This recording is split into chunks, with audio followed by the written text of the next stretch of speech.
Tumagundong ang Seoul World Cup Stadium sa hiyawan ng fans na dumagsa sa isa sa mga pinakamalaking K-pop event ng taon, ang Dream Concert. 33 K-pop acts ang nag-perform, kabilang na ang Girls' Generation.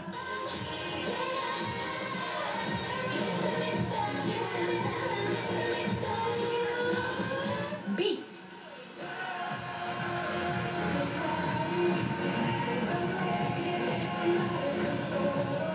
Minute,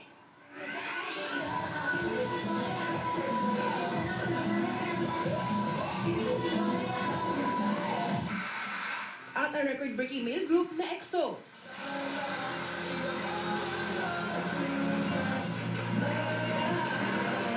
Apat na 2,000 fans ang nanood.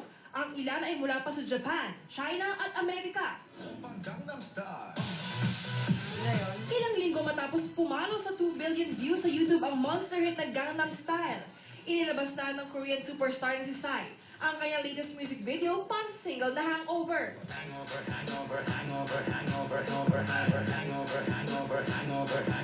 Kasama ni Psy sa music video ang American hip-hop star si Snoop Dogg. Really to show that I'm so back, intoxicated, change over game over, hangover, faded.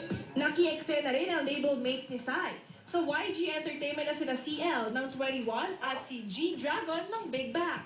Ilang oras pa lang itong naka-upload sa YouTube, pero mahigit 1 milyon na ang views nito. Katatibayan, updated sa Showbiz Happening.